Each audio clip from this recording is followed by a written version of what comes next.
Shabbat Shalom, and welcome to 5 Minutes of Torah with a BI Rabbi.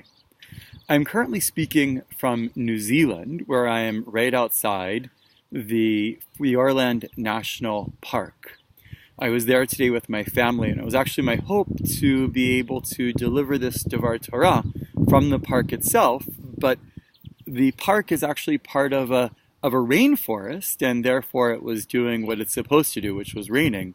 And so I had to wait till I was outside the park, where it wasn't raining, to be able to deliver this Devar Torah.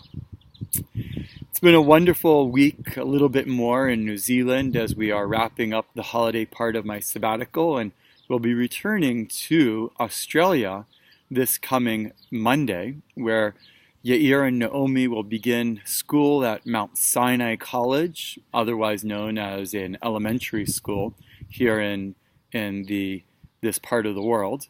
And I've learned a lot about New Zealand, and one particular aspect that has been quite interesting for me has been learning about the history and a little bit about what has happened with the native population of New Zealand, the Maori. And in particular, the fact that probably in comparison to other countries with Aboriginal populations, here in New Zealand, the socioeconomic level of the Aboriginal population is probably on a much higher level than in other places. And it seems that one of the reasons for this is the national consideration for the native language. And not only is it one of the official languages of the country, but it is also a language that can be spoken in Parliament, is taught in schools, and even is a language in which there are television stations and programs dedicated to it. The other interesting aspect of the Maori and their history is that they actually only arrived to New Zealand as the first human beings to arrive to this country about 800 years ago.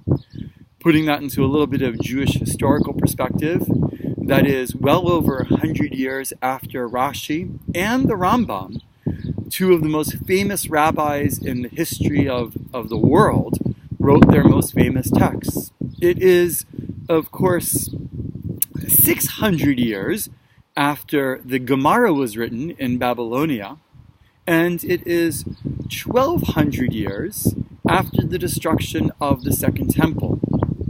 There were no human beings, as far as we know, in New Zealand until that point in history, a little over 800 years ago.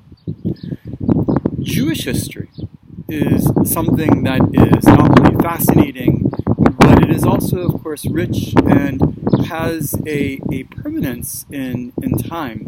It goes on for thousands of years, and not only that, but our connection to the land of Israel specifically is one that is thousands of years as old as well. This coming week, this coming Shabbat, we read the second Torah portion in the book of Shemot, in the book of Exodus, and the Israelites are already being treated harshly, and Moses, is called upon by God to lead the Israelites out of slavery and out of their harsh treatment. And in order to encourage Moses to do what needs to be done, God says to Moses, "Hakimoti et briti itam latet lahem et haaretz Canaan." I also established my covenant with them to give them, that is the Israelites, the land of Canaan, the land of Israel. Ibn Ezra, a medieval Spanish commentator, explains that not only was the brit, the covenant, established with Moses' ancestors, but also with his children as well. In other words, it is established with the entire Jewish people. So our connection to the land of Israel dates back not only thousands of years, but it also is one that continues until this day and far into the future.